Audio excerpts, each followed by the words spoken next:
Hey guys, welcome back to Insight Tennis Tour Stroke Series. My name is Rick Oldroyd.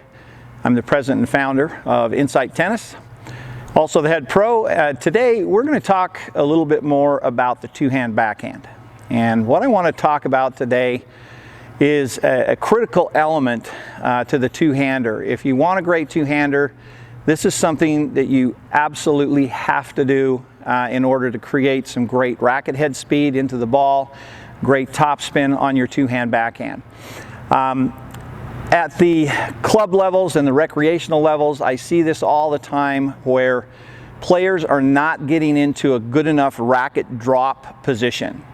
Okay, and so we're going to talk about that today, the importance of that, how to achieve that racket drop position, and why it's so important in the two-hand backhand, especially at the tour levels. So first of all, we want to talk about the grip. And again, I'm not going to advocate one grip is better than another one with the left hand, but the right hand, most players have a continental grip on their right hand on a two-hand backhand for a right-handed player. Then the easiest way to find the continental grip is just bevel number 2. Obviously you look at the handle here, bevel number 1, bevel number 2. Index knuckle on bevel number 2, pad of the hand on bevel number 2. That's a pretty good frame of reference. That'll give you some idea. Again, there are some variations there. Find what works for you. The left hand should be, in my opinion, essentially behind the racket. Okay, some players have it a little more in a semi-western grip, and some players are a little bit more up on top. But I kind of advocate just the index knuckle right behind the racket is a really good place to be on the two-hander. It keeps me perpendicular to the court at contact, which is kind of what I want on the two-hand backhand. All right, so a couple of things we want to talk about first and foremost. With a two-hand backhand, as with any stroke, the engine or the power source is the body. So when we take the racket back, we want to make sure that we're taking the racket back with our body. So let me kind of show you what I mean by that, and then we'll get into what we want to talk about today with the racket drop. So first and foremost, when I'm here and I'm ready to receive the ball, obviously if I'm a right-handed player, I would be resting in a forehand grip here. And as the ball comes to my backhand, I'm going to rotate up to the continental grip, okay?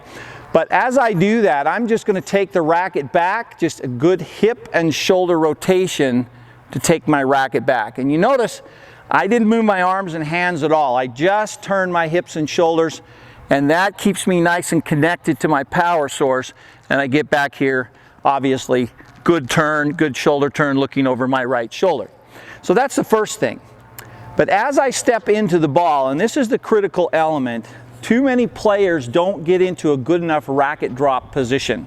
And this is a critical element to power, also topspin, racket head speed, all of the above is very important. So when I take my racket back, I want to take my racket back with my body, hips and shoulder rotation, right? But as I'm ready to hit, I'm timing the ball coming off the ground. I want this to be a fluid transition, right? So I'm taking my racket back, I got my good shoulder turn, I'm going to step in.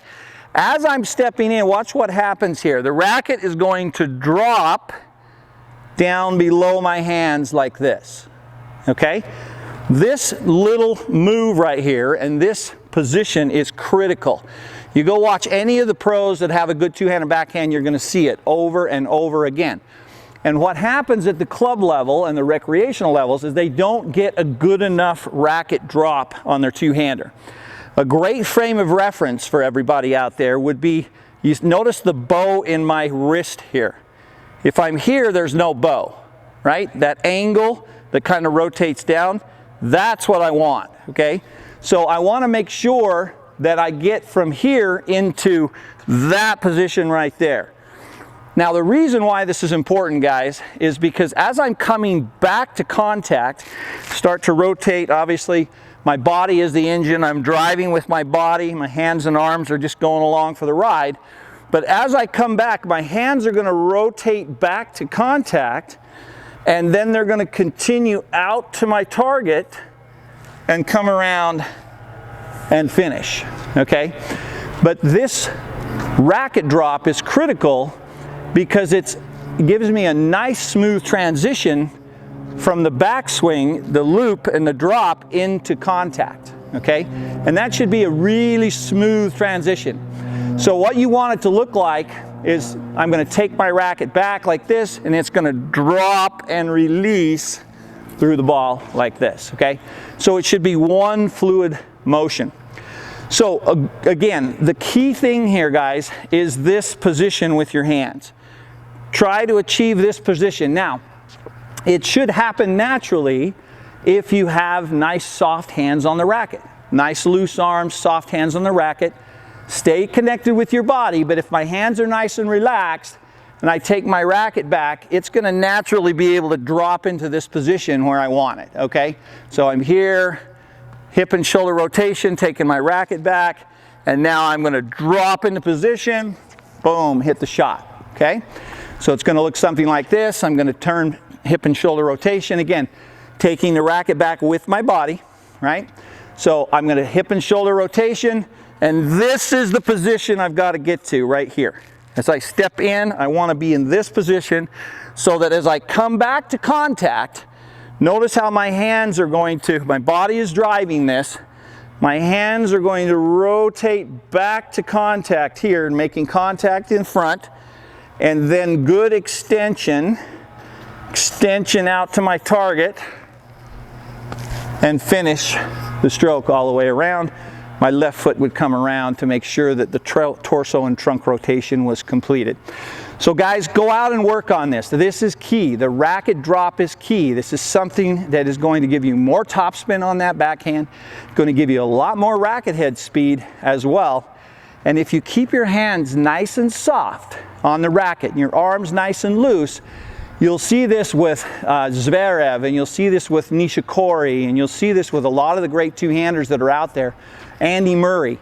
You're going to see how relaxed and loose they are. That racket just naturally is so loose and relaxed that it naturally seeks that drop laid back position, or racket drop position. Once again, the key reference is this angle of your wrist right here. Okay, so go out and practice this, get to this position here, allow that racket to drop into position. You're going to have a lot more power on that backhand, a lot more control, a lot more racket head speed. It'll be a much more effective shot. If you like this video, click the link below and subscribe to the channel. Click the notifications button so you guys get all of the newest and latest things coming out from Insight Tennis. We have a lot of new programs. We have a forehand mastery training course that's available now. We also have virtual lessons and analysis that are available. And we will be doing shortly a full backhand course on the one-hander and the two-hand backhand. So check those out, coming out soon, and check out the website at insighttennis.com. Leave any comments or questions. Once again, guys, greatly appreciate your time, and we'll see you next time out on the court.